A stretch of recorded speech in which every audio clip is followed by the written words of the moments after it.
2/3 of Americans are at risk to experience blackout. You could be one of them, sitting in the dark and cold for hours, for days, maybe even weeks.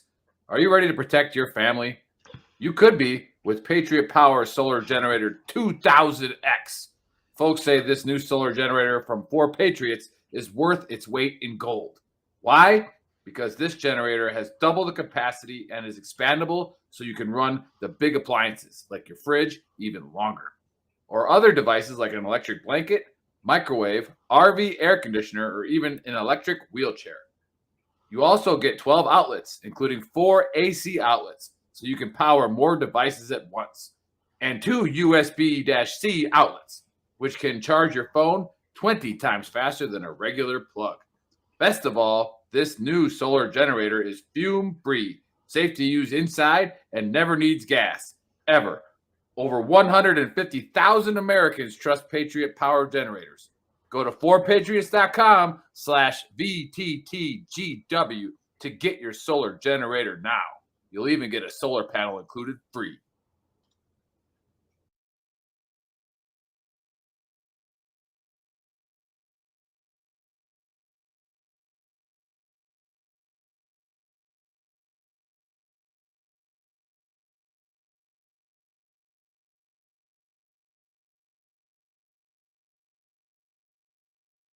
With us today, we got Joe, Trigger Joe Britson. All right, let's go. Boom! To try to get a matchup with Ngannou. Goes the win! Francis Ngannou! Well, this is just a fist. When I start throwing it around, I can leave one hell of a mess. Let's dance. Multiple occasions. Wow. It looks like they're going to swing to the very end. And he wasn't kidding. Wow. It's very rare. What a finish! Another one. It really poses the question, what do you want to do? Do you want to take a chance and risk getting knocked out? Oh my God! Oh my God. Trying to take care of business, trying to get to It's a knockout! Oh my It's a knockout! And it's closing in, trying to finish it, and it's over! Because I'm going to take this foot and I'm going to whop you on that side of your face. There's not a goddamn thing you can do about it.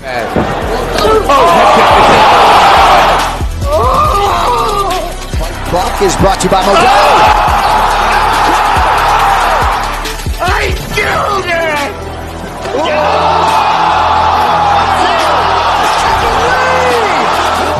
Punch me right in the face, man.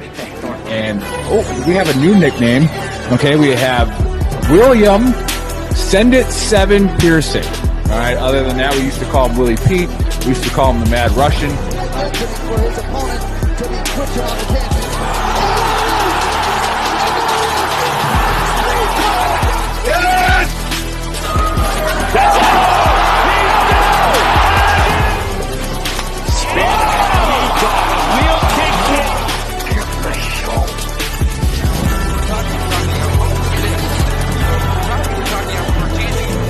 Now you're gonna get it, Bobby.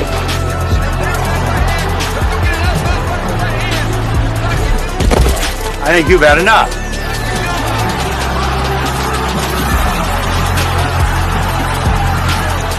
No? Now you've had enough. Bitch.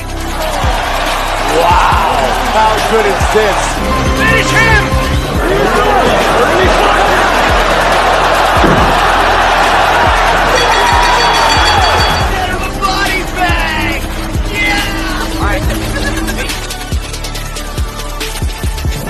Another one.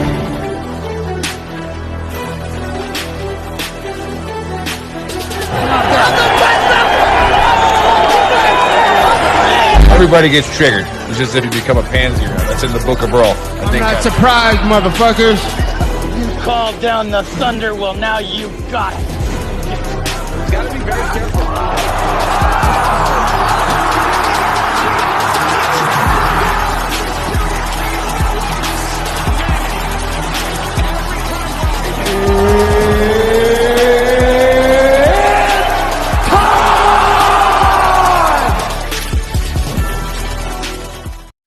What's up, Trash Talkers? What's going on, Gruntworks Nation? We are live now.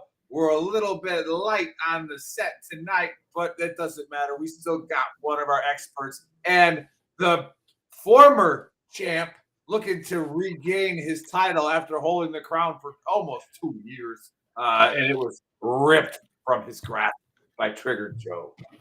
But we do got Send It 7 Pearson here. Go follow him on Facebook, VTT Send It 7. All right, he posts all of his picks and all that good stuff on there. So, Bill, how you doing today? Doing good. I was looking forward to the show. I needed a break from everyday life from this week. I won't get into it, but it was a rough week. I hear you. And ripped from my grasp. I don't know if that's necessarily true. 10%. Yeah, we'll go with 10%.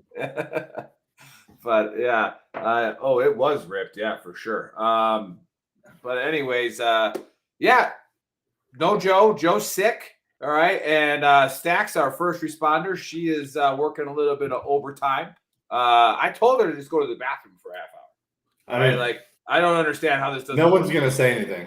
Right. It's the only excuse that works in every job. Like, no matter what you're doing. Hey, why are you late? I was taking a shit. Right? What you can't do anything. Right? So the only thing that tops that is being a girl. Like, I was doing girl things. And everybody's gonna be like, oh, okay. I'm not gonna touch that subject. Nope. Yeah. Yeah. That's so yeah, no, not a chance. I was having that discussion. That's a whole different ball of wax about how, when you're a leader, you're just terrified of women. It's like, hey, do whatever you want. Put your hair however you want it. I don't care. I'm not saying anything. I don't want to touch this. Yeah, it is what it is. But anyways, those of you watching for the first time, hey, this is our fight show and our NFL show. Now, we only got one NFL game to pick today, so it makes it really, really easy. But we can too. That's why the reason why Joe is not here. He didn't want to face that smoke. All right. So I'm about to, the problem is, I think you heard him with that Lion King meme, and I think it broke him. Yeah, I saw the other one where it's got Dan Campbell at a blackjack table. Sir, you have 20. Hit me. Dumbass. So yeah, it is what it is. But anyways, we pick fights here. Don't listen to me. All right, I just tell you who's fighting, what their record is. If I think of something funny, I'll say something. But usually our entire panel is pretty freaking good at it. Now, we haven't had fights in 2 weeks, but we're gonna go through everyone's picks anyways. They have picked via proxy. All right, they're write-in ballots, so they're probably going to be really good, and we'll get after it. But yeah, let's get going. Let's bring up that fight card. I don't know if got muffin fingers in the back. Big shout out to the baker. I don't think he's screwed up yet today, so we'll call him the baker for now. It is what it is. But anyways, as you see on the screen, all right, and again, throw some chats in there. Make some comments, share it. If do whatever you got to do. But say who you think's going to win. And if you ever want to challenge the experts, just email me, bigearl@veterantrashtalk.com, and I'll get you on the show. All right. And we put up $100 of our own money. All right. If you beat them. And if you lose, you got to buy a shirt. All right. Now, they've only lost one time. But it is what it is. It is possible. All right. It is possible to beat them. But not likely. Okay. And then stick around until the end because they'll give you their locks. Bill will give you his locks, his parlays, and his DraftKings sleeper. We'll probably throw some other ones out there. But the first one is a welterweight fight. All right, these guys aren't too tiny, right? Aren't they like in the 170s, 180s? Yeah, they're like 180, 185-ish. They'll probably come in at. Yeah, so the welterweight fight, you got Gilbert Urbina at 7-3 versus Charles Radke at 8-3. Now, after I was, a lot of deliberation, and I was thinking about this one. I thought about it for at least 3.5 seconds. In fact, I haven't even picked it. I just looked at it now. But this Charles guy, all right, he is overcompensating for something. All right, I don't think that he is as hard as he tries to look with those tattoos. Then you got this guy named Gilbert, right? Gilbert's going to come in there with a smile on his face. I'm going Gilbert with a smile on his face, TKO, right? He is going to laugh a punch through Charles Radke's face. All right, Bill, what do you see in this fight? I'm going to be honest with you. I'm with you on that one. This is actually a tough fight to kind of call. They're pretty equal guys for the most part. Even though I think this whole card is relatively close odds wise. I think this is the third biggest difference. I think Urbina right now is like a 205 to a plus 175 favorite. Urbina, I think, just has a little bit more of the experience you want. He made it to the semifinals of Ultimate Fighter. He grinded his way up. His first fight, he lost his first fight in the UFC, but it was to Brian Battle, which is not a bad loss at all. Then he came back and he won with a second round TKO with a front knee. Raki, I don't think has quite the repertoire. I fought the same amount of people. He's just a little bit more unimpressive to me. I might throw this in one of my wacky parlays that I'll post tomorrow. I would kind of stay away from this one. They're really even fighters. I just think Urbina has the edge. So for the show, I'm going to say Urbina with a second round TKO. I think he has the better striking and probably the better chin. However, I got to really rewatch a lot of the weigh-ins and really take a look at this one. In the morning, I'll post a pretty good parlay picks. I'll post one or two. I'll post a safe parlay and a little riskier parlay in the morning. Like I said, when I wake up in the morning, I'm going to rewatch the weigh-ins and get it after I have a night to stew on it. But Gilbert Urbina, he is the favorite, but I got a second round TKO.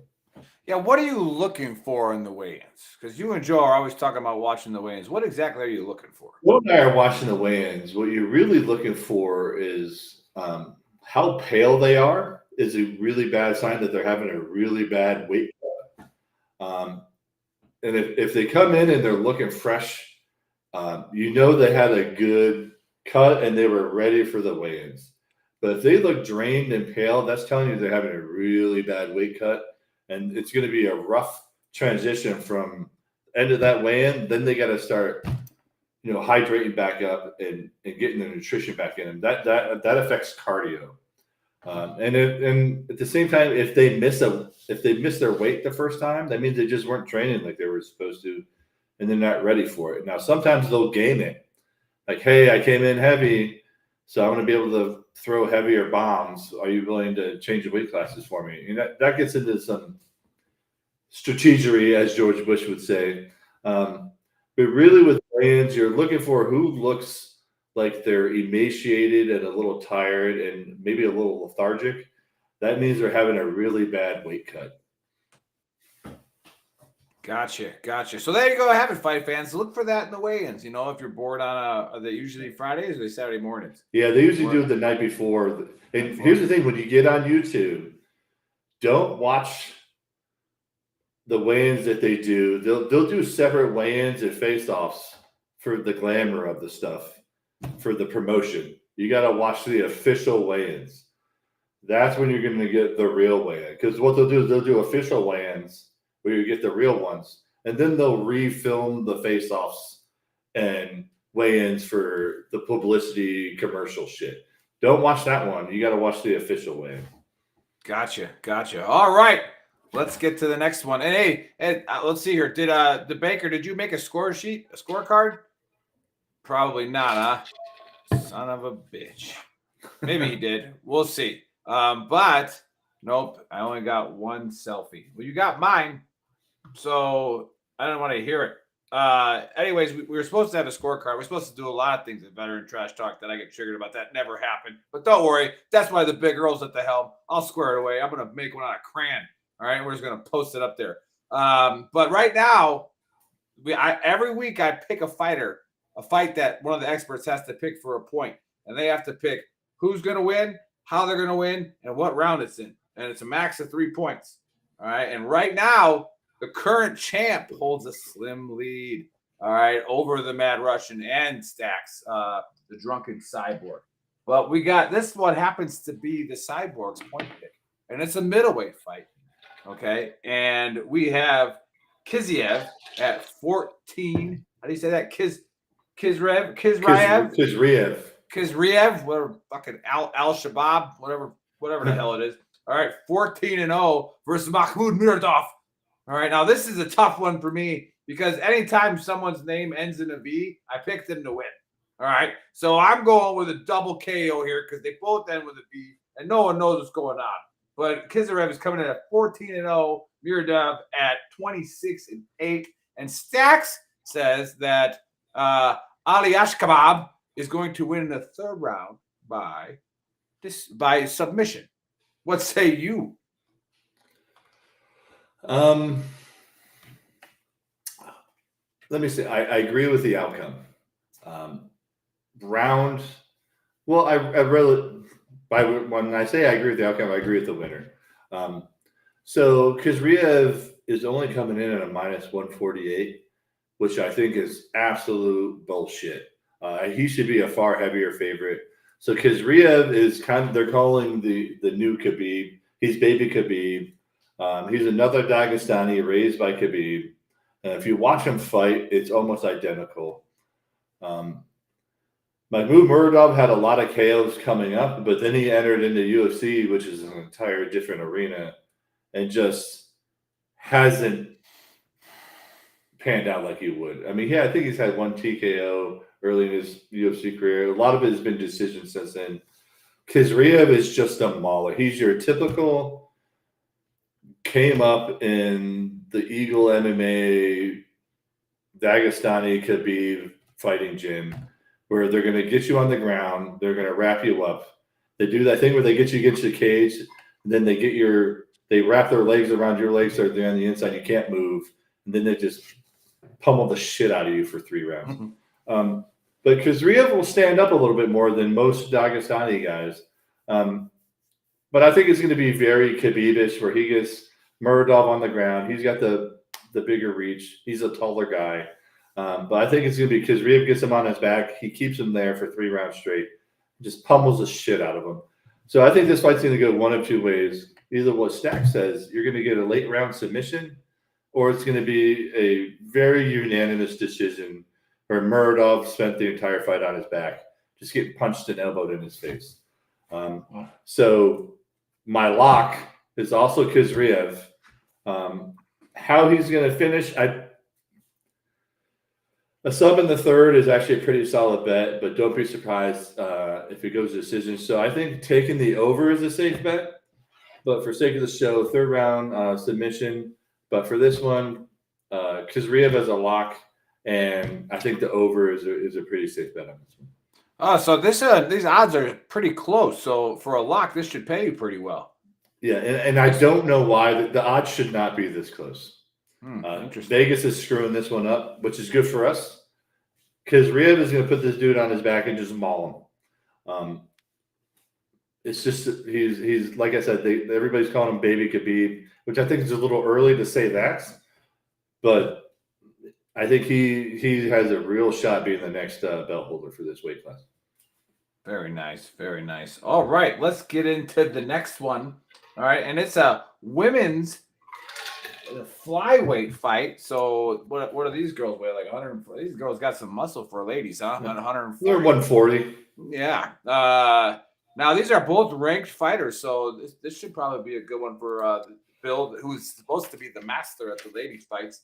All right, and you got Viviane Araujo coming in at 12-5 versus Natalia Silva at 16-5-1. And again, anytime I pick the ladies fights, and again, those of you watching, do not listen to me, all right? But when I pick the ladies fights, I usually look at the one that wants to keep her face pretty and the one that doesn't give a shit. And so right now I'm going for Vivian to absolutely destroy Natalia, all right, and ruin the Instagram model's career, all right, with a double haymaker back fist, something like that in the second round KO. All right, Bill, what say you? Yeah, do not listen to Nick on this one. Nick is actually going against the heaviest favorite on the card. I think right now Natalia Silva is a -375 favorite. I agree with that. The toughest one about this fight is whether this could go one of 2 ways. It's going to go to a decision, but it's going to be a very, very unanimous decision in favor of Natalia Silva. But Natalia Silva also has pretty good hands and can finish fights. Where this gets tricky is Araujo actually has a pretty decent chin, and she's another one of these win or lose, she's going to decision. I mean, she's gone to a decision since 2019, and you're looking, then that's 1, 2, 3, 4, 5, 6, 7, 8, 9, 10 fights, and it gets pretty solid people. The last person that she won by KO in 2019 against a nobody, but she's grinded everybody out to decision. Whereas Silva, she hasn't lost since 2017, but she's finished almost all of her fights, minus her last one. And then she won by TKO, punches and head kick, won again by TKO and head kick, and decision was Jesse Divisius. So when she fights higher quality people, she goes to the decision. So I think the over is probably the safest bet on this fight. Because Araujo has a good chin and she knows how to not get finished. But Silva, for sure, I think is going to win this one. She's another one of my locks. So Natalia Silva, I'm going to go with decision on this one just because Araujo's got a good chin. But over on this one is a safe bet on this fight as well. But Silva is also one of my locks. Very nice, very nice. All I got from that is Bill has a chin fetish. So it just is. Yeah, absolutely. Have you seen mine? Shit. Yeah. Well, again, you should have went to Ranger School because I just would have gave you a go, right? That's the only. I kind of graded people the same way I pick fights. I don't care. You could have, you could have fratricided everybody in your platoon. I'm like, you got a square jaw though, So yeah, look at that jaw. He's phenomenal. Everybody's gonna listen to him. So hey, but so that splits the fight card in half. So before we get into the last 3 fights of tomorrow evening, that QR code up there. All right, go ahead and scan that. All 2 of you watching right now. But go ahead in there and scan that, and you get yourself one of the original shirts.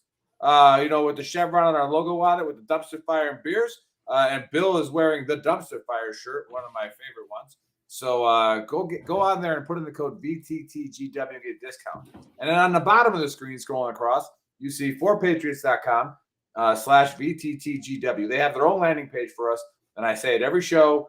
They are proud sponsors and partners of us. They love what we're doing with our mission of promoting better-known businesses for free.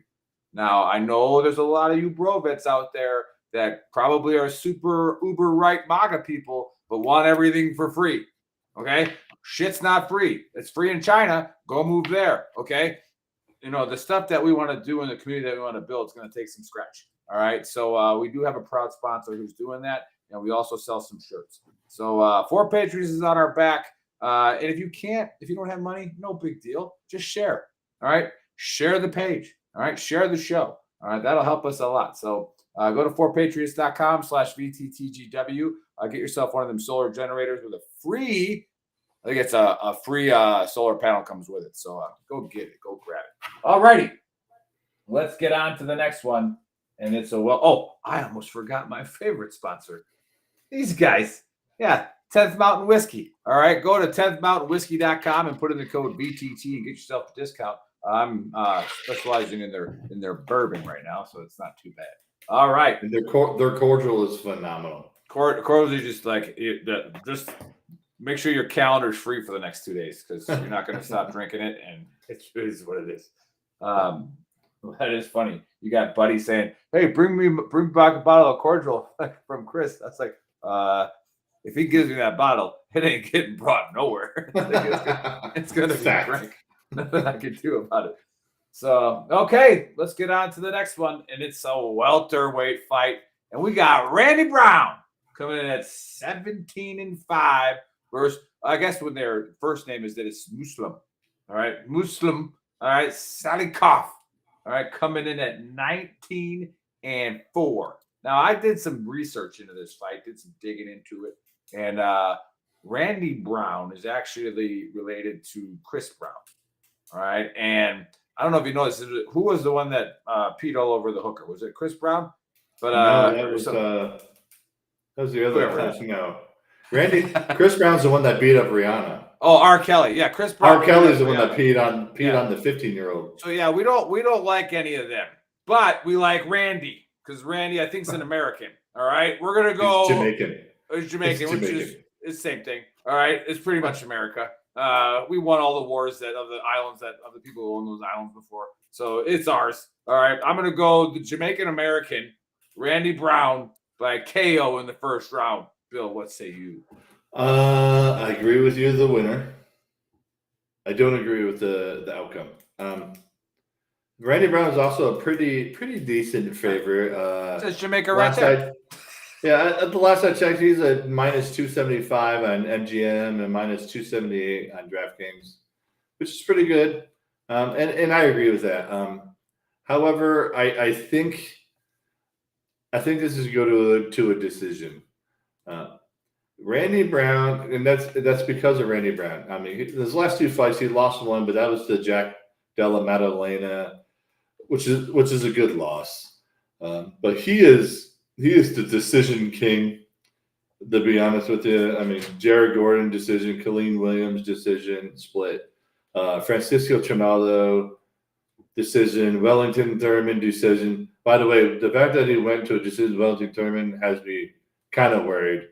But he lost to Vicente Luque by KO, and then a couple more decisions in there. However, Salikov, he just lost to Nicholas Dalby by decision, and he's lost to Jing Lang Li by being knocked out. I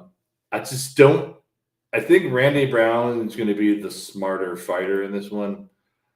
He's got an 8-inch reach advantage, which is pretty significant. So he can stay at bay and at length and kind of tap his way to a decision. So that's why I'm going Randy Brown as the winner. I think the over is a safe bet, but I think it's going to be Randy Brown by decision. Very nice. Yeah, and I got to say, I can empathize with with having to deal with an 8-inch reach advantage. It's difficult, but someone's got to do it. And then we got the brother on the chat thread, old Juco, old Justin says Jamaica. Yeah, we just made that up, right? So I like it. We're going Randy Brown from Jamaica, all right, and he's gonna take it down. Okay, is this a co-main or is it just a? I guess you can call it a co-main. Yeah, because it didn't say it on the website. So we'll call it a fight night. They really don't do co-mains. We'll call it a co-main just for fun because it's got our guy Drew Dober fighting in it. And we got how do you say that guy's name? Renato? All right, Moicano. Yeah, 17-5-1. And then you got our guy Drew Dober at 27-12. Now, I think we should stop calling him our guy because he is totally flaked out on us after he said he was going to come on the show. All right, so Drew, I never lost to you in an octagon. I'm not scared of you. All right, so in fact, I have never lost in an octagon, so you better get ready. Hey, who was your last win against? It doesn't really matter. We don't really talk about. We don't like. We're a humble group here. All right, we don't talk about victories. All right, we just highlight the losses, which I haven't had yet. So I mean, we just keep it professional. Make sure that we're here for the better of the community. But I'm gonna go with our guy Drew Dober. All right, with I'm just gonna say second round spinning heel kick. All right. Now this happens to be the point fight for Billiam. All right. Who do you got in this one? First of all, no. Round is my problem. Drew Dober is the underdog, sitting right around plus 150. So let me, as the military would say, bluff, bottom line up front. Drew Dober is my DraftKings sleeper. I'm going to go with the second round KO. It might happen in the first.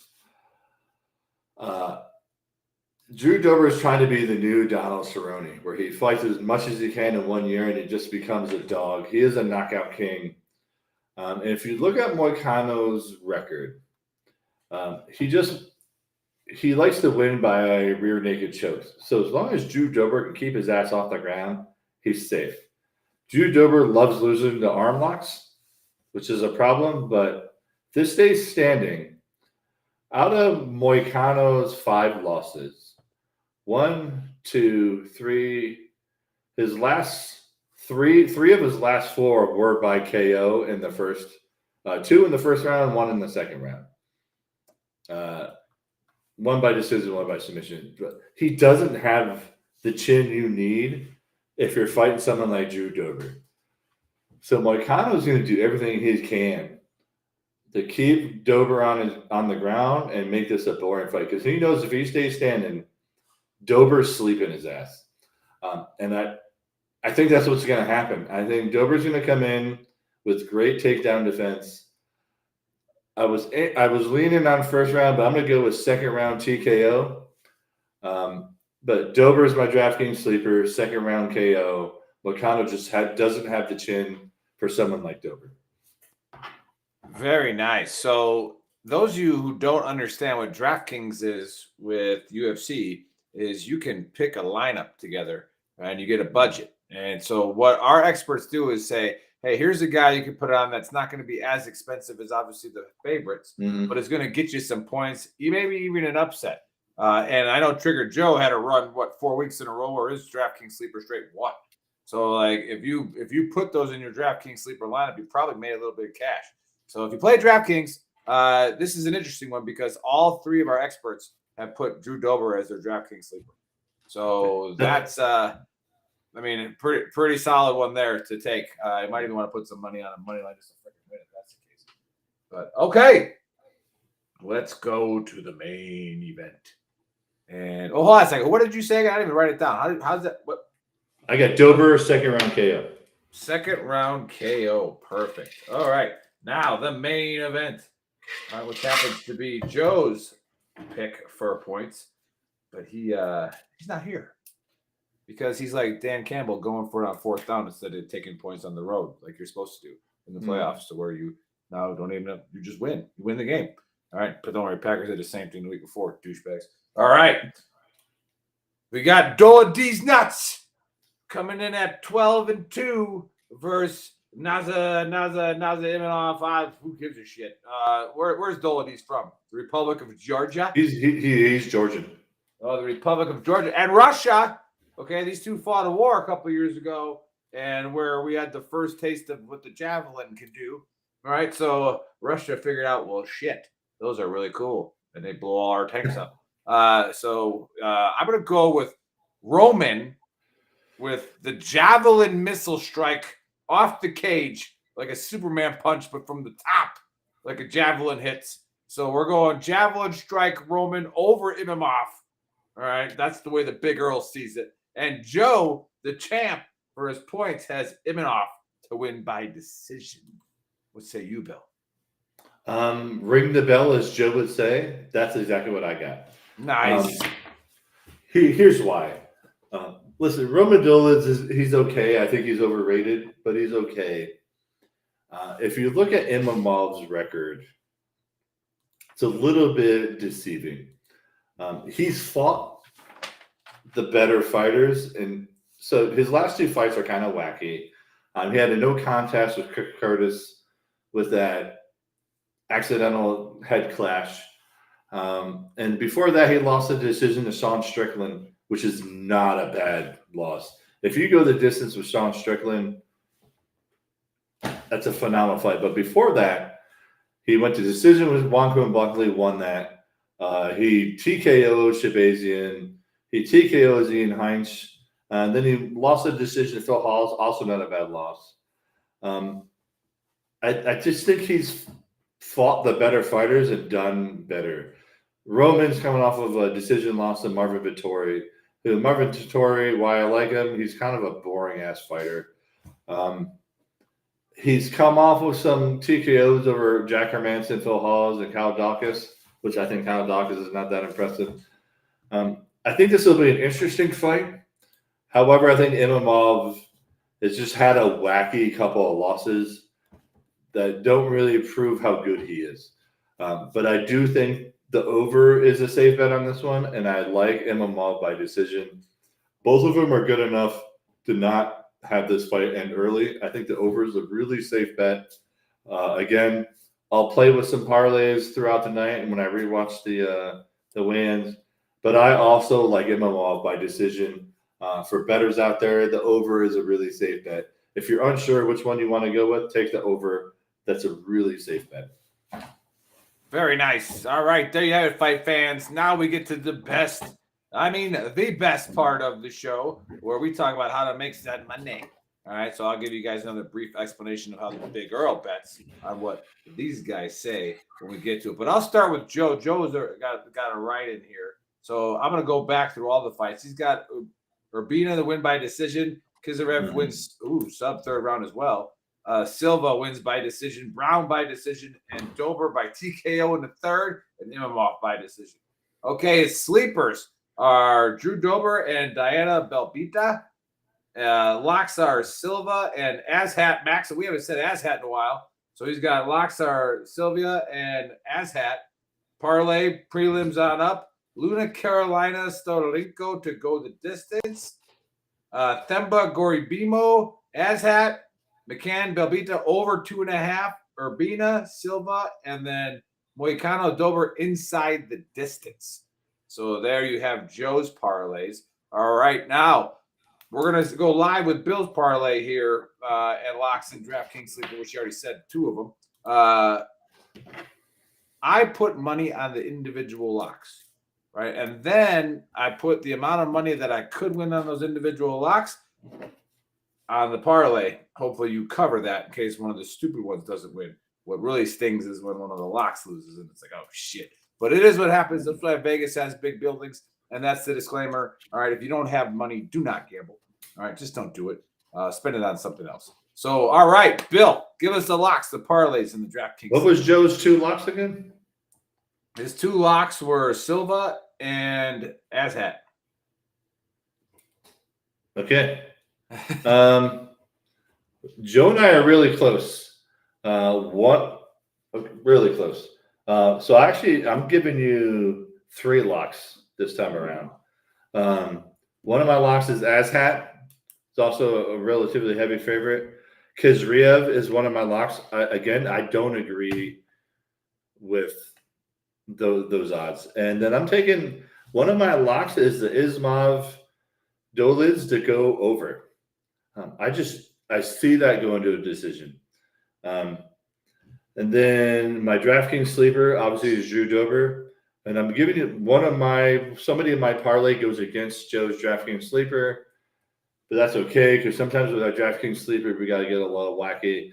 Right. So in no particular order, I'm going with Azhat, Urbina, Kizriev, Silva. If you're unsure, if you don't want to risk Silva, take the over. Brown, Imanov over, and Molly McCann by decision. Molly McCann goes against Joe's DraftKings sleeper, but Molly McCann's a minus 275 right now. I think the girl she's fighting just doesn't have it. So I got Molly McCann. So again, Azrat, Urbina, Kizriev, Silva, Brown, Imanov over, and McCann by decision. All right, very nice. And then Stacks also sent her parlay is Imamov, Dalikov, Silva, McCann, Gorimbo, and Azhat. Her locks are Imamov, Salikov, and Silva. She also has Dober and Builder as DraftKings sleepers, and we already got her points picked. So too bad our first responder couldn't make it. All right, and she wasn't willing to take a 30-minute dump like we told her to, but it is what it is. Other than that, now we get to talk about the one game. Actually, before we get into the NFL for the one game that's happening next week, is how was that was it UFC 297 with Strickland and Duplessis? Yeah. What did you think about that decision call at the end there? I mean, I agree with it. Yeah, because I was always under the impression that if 2 guys were kind of duking it out, even if the challenger had a little bit better of the duke out session, then like they usually say it goes to the belt holder. Yeah. Yeah, but I think Duplessis just had the better rounds. I would love to see them do a rematch. But Duplessis, he's a nasty fight. Ever since he got his nose surgery, which opened up his ability to breathe, he's become a nasty, nasty fighter. Now, there's some other up-and-comers that I think are going to be interesting, but I would love to see a Duplessis rematch with Strickland. I agreed with the decision, to be honest with you.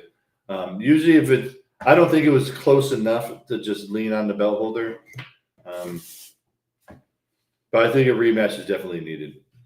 Very nice. Yeah, maybe that's something to look forward to as well. So let's talk a little bit of NFL here. I had a pretty good year, and I promise next year we will keep the stats just so you don't have to take my word for it. But I had a really, really good year gambling this year. You did. My locks, I think the worst I ever went was 2 for 4 on my locks. And again, my upsets just happened. It is what it is. But yeah, you got the Super Bowl in Vegas. All right, awesome. But let's go back to the championship weekend. And this is something that's been bothering me for a couple of years. And it's been screwing up my betting, and that's why it bothers me. Especially for like the overs and the unders. But you got all these younger hotshot coaches that are all usually they're from the Shanahan tree or from the Andy Reid tree. All right. And they believe in this analytics because, data doesn't lie. Yeah. Okay. And I get it. You have a 90% chance of getting it. And if you get it, you have a 96.4% chance of winning. All right. But there's this thing that even Travis Kelce talked about, this thing called momentum. Right. Mm-hmm. And analytics does not account for momentum. So you give the defense a chance at this home field to stop you on a 4th down, right? And they do it. Guess what? They just gained. All right. Momentum. Yeah. The crowd's pumped. All right. Because I just thought when I grew up playing football, I always thought it was just a waste of time going 60 yards down the field and coming away with nothing. Right.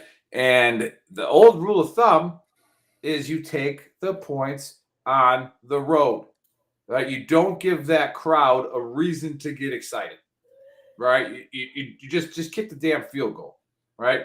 Now, if the Packers kick a field goal in the divisional round and then they make their other field goal, they're up by 13, and that little touchdown with the minute left doesn't freaking matter, all right? But they didn't kick the field goal. Dan Campbell, they say live or die by Dan Campbell. Sure as shit, well, you died by him. All right.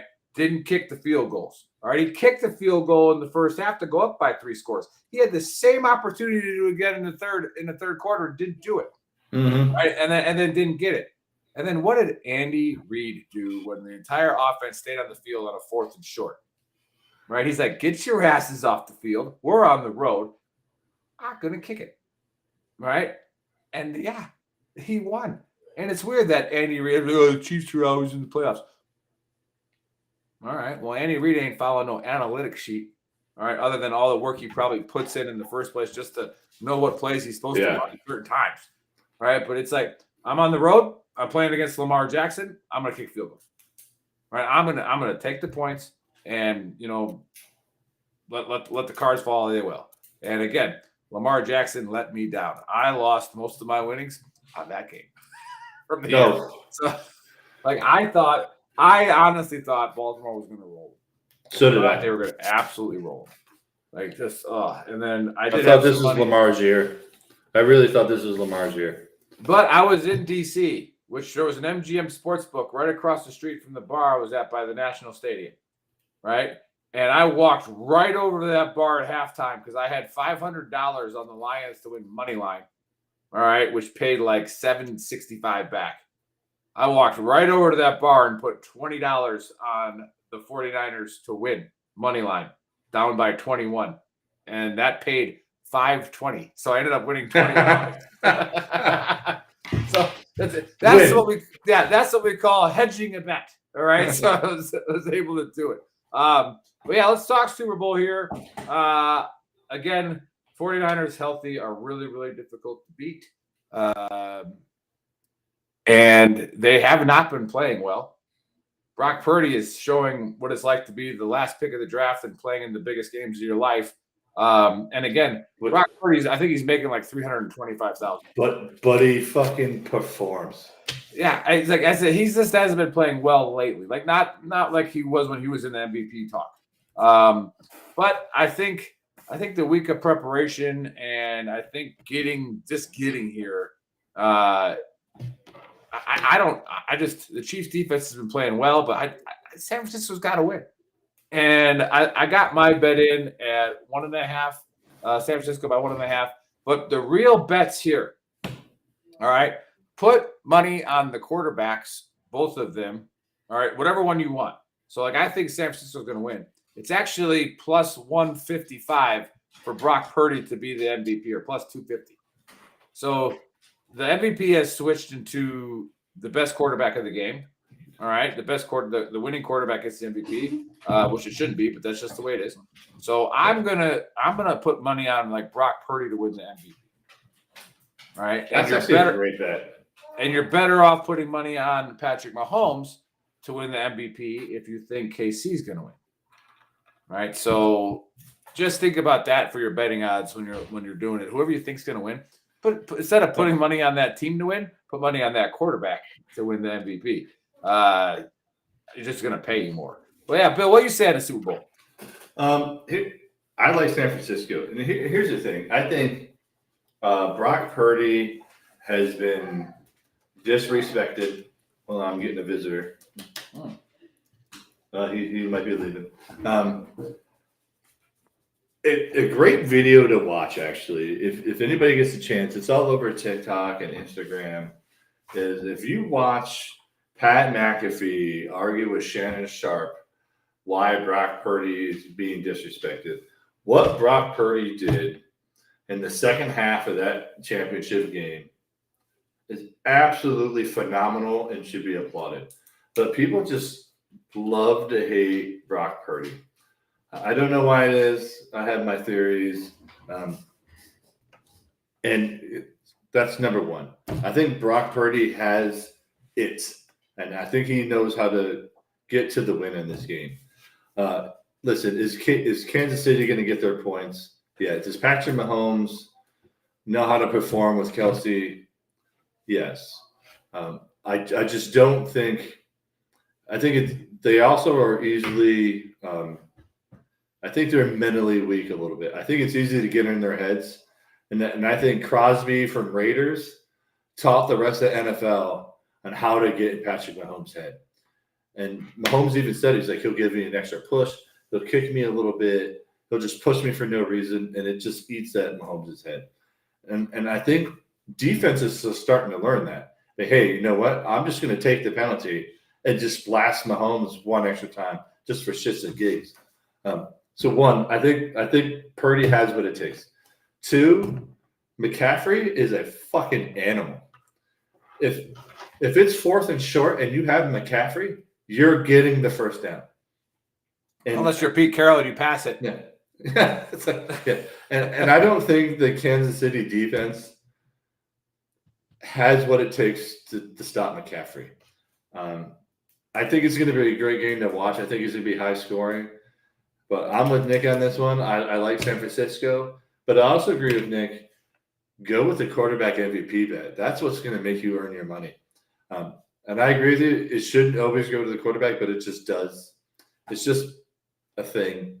But, yeah, I got San Francisco on this one. And I like Brock Purdy to win the MVP. And I hope he does, just to shut up all the haters. And he gets and if he's smart, he wins the Super Bowl, renegotiates that contract, and moves out of his best friend's apartment and gets into one of those Bel Air apartments. You know what I'm saying? Yeah.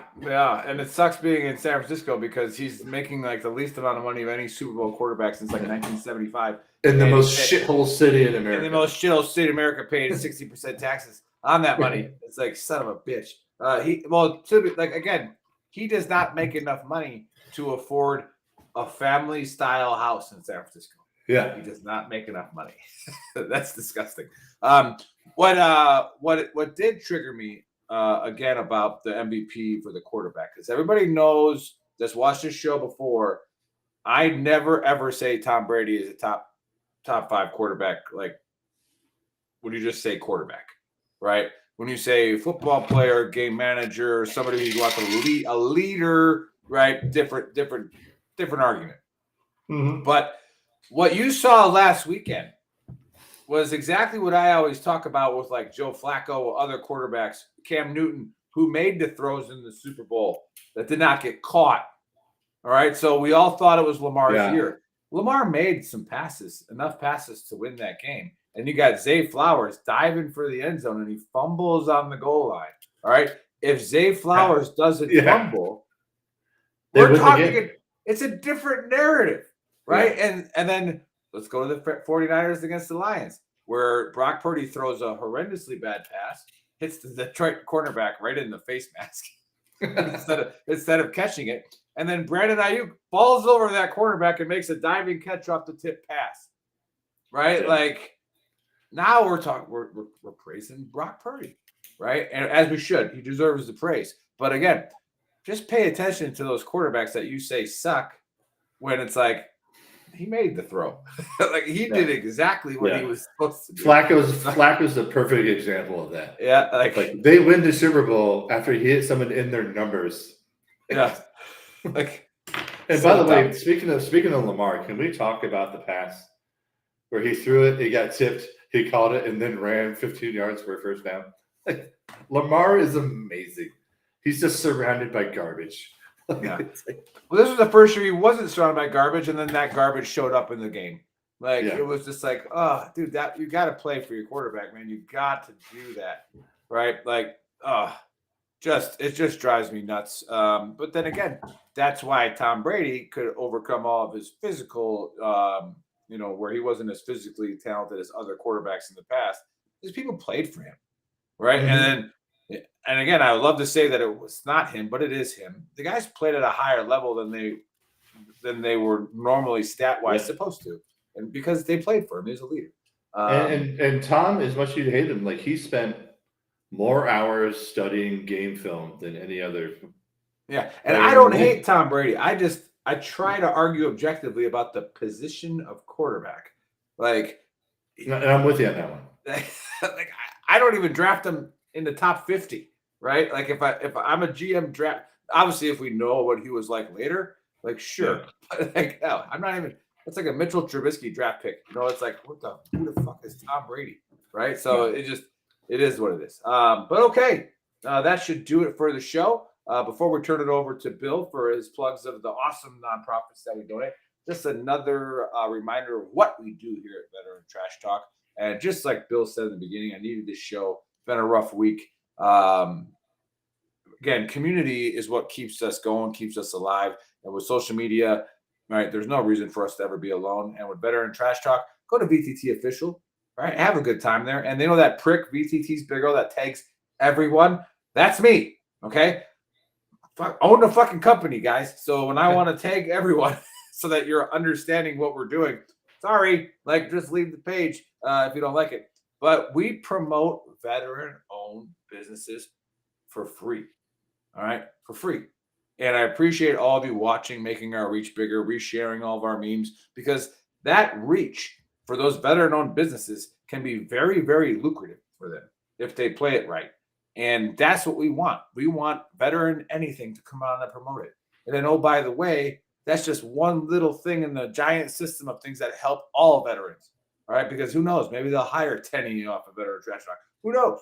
All right, so tomorrow we have a Vietnam veteran, Mike Nelson, author, coming on the show. He's written a bunch of books, and now he's writing a series with his daughter.